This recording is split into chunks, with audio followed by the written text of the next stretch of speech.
नौवटा सरसफाई टोल समिति अन्तर्गत गठित हाम्रो यो समाज सुधार टोल है। समाज सुधार टोलमा चाहिँ अब श्रमदान मार्फत अब सम्पूर्ण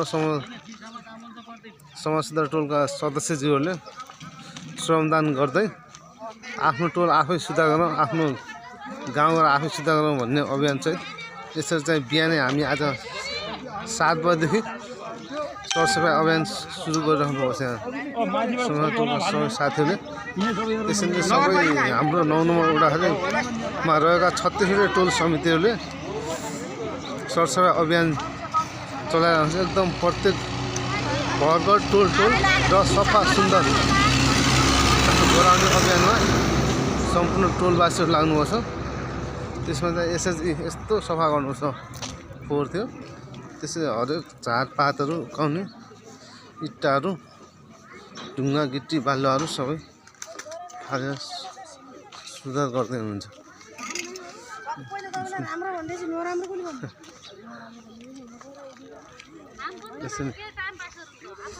यस्तो चाहिँ अब फोहोरहरू यसो चाहिँ यहाँ राखिएको छ बाटोघाटोमा। अब यो समाज सुधार टोलमा हो, यो बिनेबा 9को। त्यसपछि अब यस्तो फोहोर भएको ठाउँमा अब चाहिँ हजुर गयो जस्तै रमासँग छ कि उसँग छ कुनै अर्को निर्मासँग। त्यसपछि अब यसरी चाहिँ सबै लागेर सरसफाइ गर्दै हुनुहुन्छ। अब यो सरसफाइको अवस्थामा चाहिँ यता देखाउनु गइरहेको छ हजुरलाई।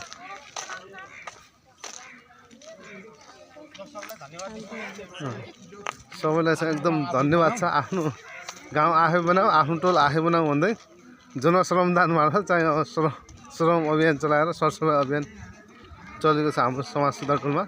यो 9 नम्बरवटा सरसफाइ उपभोक्ता समितिको समन्वय र समाज सुधार टोलको आयोजनामा यसरी चाहिँ सरसफाइ अभियान चलाइरहेका छौँ। रितालाई उदिनु त मास्क माग्यो भन्छ, मास्क हो।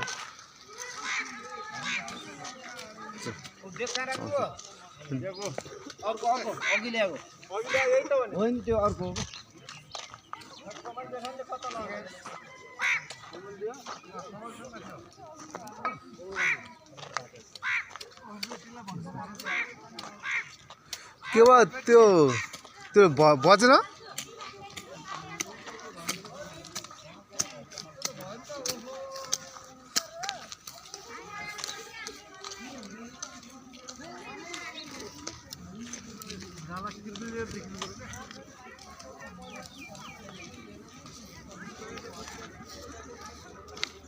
के हो त्यो डेक बजेन के? न यो त मैले लिएको अहिले। किन बजेन अहिले? चार्ज छैन? चार्ज त्यहाँ चार्ज गर्नु हुन्थ्यो त।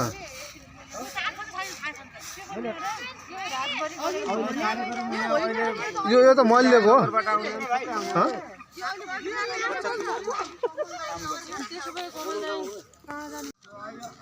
समाज सुधार टोलमा चाहिँ श्रमदान मार्फत सम्पूर्ण टोलवासीहरूले चाहिँ सरसफाइ अभियान यसरी चलाइरहनु भएको छ। यो टोलमा यतातिर यसरी चाहिँ सबै लागेर चाहिँ यसरी श्रम अभियान गरिरहनु भएको छ।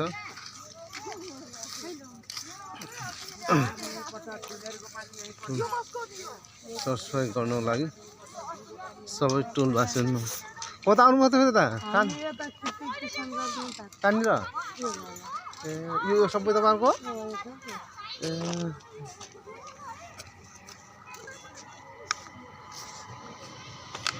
त्यसरी चाहिँ अब सरसफाइ अभियान चलिरहेको छ यहाँ श्रमदान मार्फत।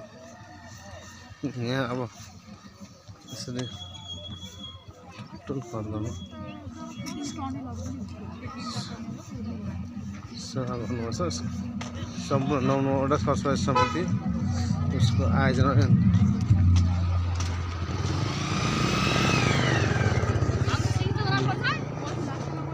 नाला खसेर रास्ता निकाल्दिन्छ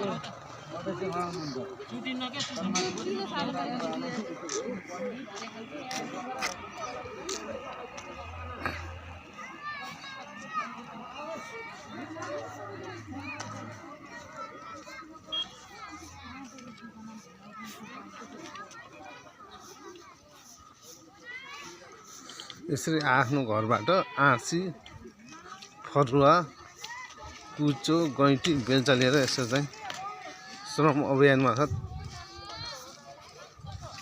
समाज सुधार टोलमा सम्पूर्ण टोलवासीहरू निस्केर यसरी सरसफाइ अभियान चलाइरहनुहुन्छ। यो सरसफाइ अभियान विश्वभरिका साथीहरूले हेरेर लाइक सेयर कमेन्ट फिडब्याक दिनुहुन हार्दिक अनुरोध गर्दछु।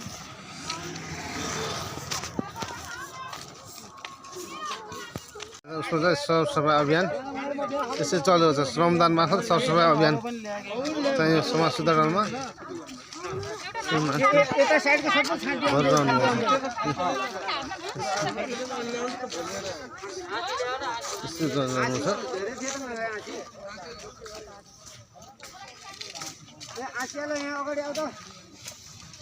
सरसफाइ अभियान चलिरहेको छ यहाँ समाज सुधार टोलमा। भाइरल बनाउँछु मैले हालिरहेको छु। यो पुरा भोलि माथि गयो भने हेर्न पाइने हुन्। आज समाज सुधार टोलमा सम्पूर्ण समाज सुधार टोलवासीहरू उपस्थित भएर यसरी चाहिँ सरसफाइ अभियान गर्नुपर्छ। नगरपालिकाको प्रतिनिधि हामी सरसफाइ समितिका सम्पूर्ण समितिहरू त्यसै गरी लाटुकोटी डाँडाका सुरक्षा प्रमुखहरू प्रतिनिधिहरू लगायत सबै हामी सरसफाइ कर्मचारीहरू लागेर सबैले यसरी सरसफाइ अभियान चलिरहेको छ। यसोसँग व्यापक जनसहभागिता भएको छ सबैको। यो सहभागिताले सम्पूर्ण नेपालीहरूलाई चाहिँ एउटा प्रेरणाको काम गर्नेछ। यसरी हामी सबै मिलेर गरेपछि सबै सम्भव छ भन्ने अभियान हामी चलाइरहेका छौँ। यो अभियानको लागि चाहिँ सबैलाई एउटा प्रेरणाको स्रोत पनि हुन्छ, प्रेरणाको स्रोत हुन्छ। त्यसै गरी यताबाट उतातिर यसरी चाहिँ यो बाटोमा आएका झार हाँगा बिङ्गाहरू चाहिँ यसरी काटेर चाहिँ सरसफाइ अभियान गरिरहनुपर्छ। यो सरसफाइ अभियानमा विश्वभरि फैलिएका नेपालीहरूले लाइक सेयर कमेन्ट गरिदिनु होला। मेरो युट्युब च्यानलमा हामी सबैको नेपाल मार्फत म हजुरलाई यो चाहिँ सबै देखाउँछु। त्यसरी सबै चाहिँ आएर यसरी गरिदिनु होला भन्ने अनुरोध गर्दछु।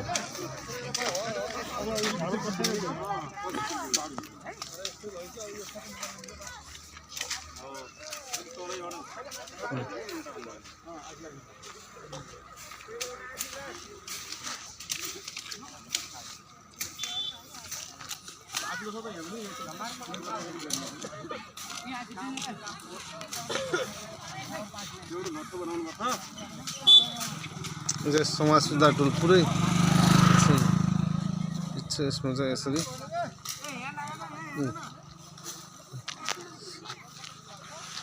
एकदम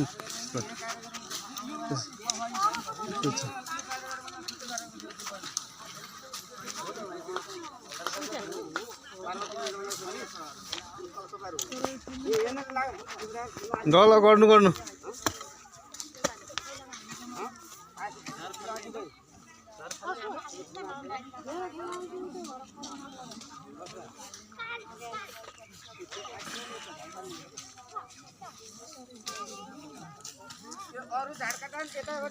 जिम्मेवार हुनुहुनेछ भन्ने कुराको अनुरोध र आग्रह गर्दै अब सबैजनाले आफ्नो घरबाट निस्केको कुइनी फोहोरलाई चाहिँ मलद्वारा यसलाई व्यवस्थापन गर्नु हार्दिक अनुरोध गर्दै टोल विकासको नकुइने फोहोरहरू प्लास्टिक जन्य चिजहरूलाई व्यवस्थापन गर्न र सरसफाइ उपभोक्ता समितिले पठाएको नियमित गाडीमा आफ्नो घर आँगनबाट निस्केका फोहोरहरू व्यवस्थापन गरिदिनु हुनको लागि हार्दिक अनुरोध गर्दछु।